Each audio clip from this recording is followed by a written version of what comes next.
एक दिन ऐसा आएगा, आप नोट कर लेना आज की वर्डिंग को, क्योंकि मेरी सारी प्रोफेटिक इंटरनेट पे होती है और कोई भी मैं डिलीट नहीं करता हूं,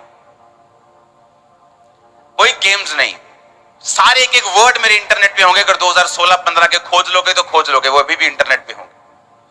मैं आपको बता रहा हूं, जिस दिन एक दिन ऐसा आएगा जब परमाणु युद्ध होगा, देशों की अगुवाई करने वाला एक देश, उस पर वो बम गिरेगा, उसके बाद जो टॉप का करेंसी है उसकी वैल्यू 0 हो जाएगी। और जिनके पास सोना होगा, भेड़ होंगी, बकरियां होंगी, खेत होंगे, लैंड होगी, जमीन होगी, वही लोग सरवाइव करेंगे, वही लोग अमीर होंगे।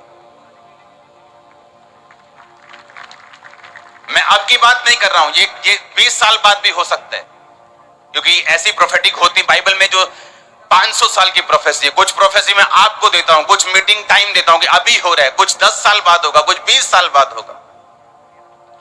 और जब युद्ध शुरू होगा, वर्ल्ड वॉर शुरू होगा, तो प्रभु ने मुझे बताया उसकी निशानी क्या होगी। उसकी निशानी होगी कि एक देशों का देश, उसका नाम ए से शुरू होता है, मैं ज्यादा डीप में नहीं बताऊंगा, उसका प्रेसिडेंट आके बोलेगा we will wipe you off, ये वर्ड वो बोलेगा, वाइप यू ऑफ, हम तुझे मिटा देंगे नक्शे से, ये वर्ड वो बोलेगा। और उसके बाद वर्ल्ड वॉर शुरू होगा। ये उसकी वर्ड की मैं आपको निशानी दे रहा हूं, ये उसकी निशानी होगी जब वो आके प्रेस कॉन्फ्रेंस में बोलेगा, और उसके बाद वर्ल्ड वॉर शुरू होगा।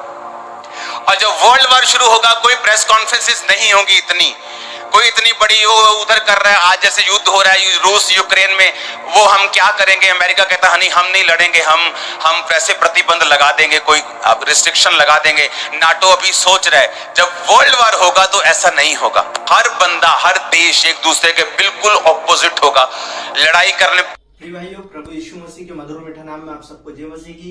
मैं कुणाल बेमरोड, मैं परमेश्वर का एक छोटा सा वचन आपके बीच में शेयर करने जा रहा हूँ, क्योंकि परमेश्वर हमसे किस प्रकार वचन के माध्यम से बात करता है, परमेश्वर वचन के माध्यम से हमें क्या सिखाना चाहता है, यह हमें सीखने की जरूरत है। तो आइए हम परमेश्वर के वचन में जाएंगे और परमेश्वर के वचन से सीखेंगे परमेश्वर हमसे किस प्रकार बात करता है। तो हम देखेंगे नीति वचन उसका 3 अध्याय, उसके 1 पद से लेकर हम देखेंगे 5 और 6 पद तक। तो परमेश्वर हमें क्या सिखाता है इस वचन के माध्यम से। परमेश्वर यहाँ पे युवकों को सलाह दे रहा है, हे मेरे पुत्र, मेरी शिक्षा को न भूलना और अपने हृदय में मेरी आज्ञाओं को रखे रहना, क्योंकि ऐसा करने से तेरी आयु बढ़ेगी और तू अधिक कुशल रहेगा। कृपा और सच्चाई तुझसे अलग न होने पाए, वरन उनको अपने गले का हार बनाना और अपने हृदय रूपी पटिया पर लिखना, तो तू परमेश्वर और मनुष्य दोनों का अनुग्रह पाएगा। तो तू अति बुद्धिमान होगा। तू अपनी समझ का सहारा न लेना, वरन संपूर्ण मन से यहोवा पर भरोसा रखना।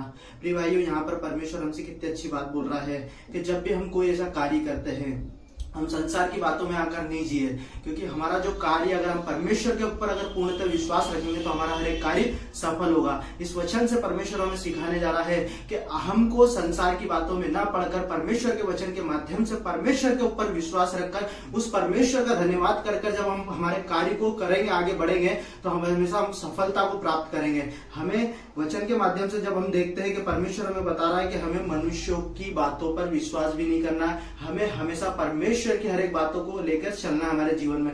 जब हम परमेश्वर की बातों को जीवन में लेकर आगे बढ़ेंगे तो हमारे हर एक कार्य क्या होंगे, सिद्ध होंगे, सफल होंगे। और परमेश्वर के जैसे कि हम देखते हैं बाइबल के अंदर से कि अय्यूब को हमने देखा कि अय्यूब को कितनी पीड़ाई, परंतु उसने परमेश्वर के ऊपर विश्वास रखा तो उसने हर कार्य में क्या सफलता को पाया। पर अय्यूब जब बीमार था, अय्यूब इतनी पीड़ा में था, तो उसने परमेश्वर को कभी ना भूला, हमेशा हर समय परमेश्वर का धन्यवाद किया। हम दाऊद के जीवन में देखते हैं कि दाऊद जब गोलियत के पास गया था लड़ने के लिए, तो उस समय उसने पूरा भरोसा किसके ऊपर रखा था, परमेश्वर के ऊपर। तो परमेश्वर ने उसको क्या करा था, विजय हासिल कराई थी, परमेश्वर ने उसे दाऊद को राजा बनाया था। ऐसे प्रिय भाई बहनों, हमारा जीवन है, अगर हम हमारे जीवन में परमेश्वर के ऊपर विश्वास रखते हैं, हमारा जीवन, हम हमारे परिवार को अगर परमेश्वर के आगे प्रभु रखते हैं, तो हमारा जीवन जो है बदलता है, हमारे जीवन में हर एक चीज सफलता को प्राप्त होती है। जब हम परिवार के साथ अगर परमेश्वर के सम्मुख बैठते हैं तो हमारा परिवार भी क्या होता है, उद्धार को पाता है। जिस प्रकार परमेश्वर का वचन कहता है, जो कोई मुझ पर विश्वास करेगा उसका पूरा घराना उद्धार पाएगा। और आखिरी जब हम वचन पढ़ते तो उसमें परमेश्वर का वचन हमें किस प्रकार, तू अपनी समझ का सहारा न लेना, वरन संपूर्ण मन से यहोवा पर भरोसा रखना। तो प्रिय भाइयों, आज ये अंत का समय है, हमें पूरी तरीके से परमेश्वर के ऊपर भरोसा रखना है। हमें हमारे बुद्धि का, हमारे मन का किसी भी चीज का सहारा नहीं लेना, परंतु किस पर भरोसा रखना, संपूर्ण मन से परमेश्वर यहोवा पर। तो हमारे हर एक कार्य जो है परमेश्वर के नाम में सिद्ध होंगे। हालेलुया। इसी प्रकार दोस्तों हम आगे भी वचनों को लेकर आएंगे, फिर आपसे मिलेंगे। आप सभी को परमेश्वर में यीशु मसीह के मधुर मीठा नाम में जय मसीह की।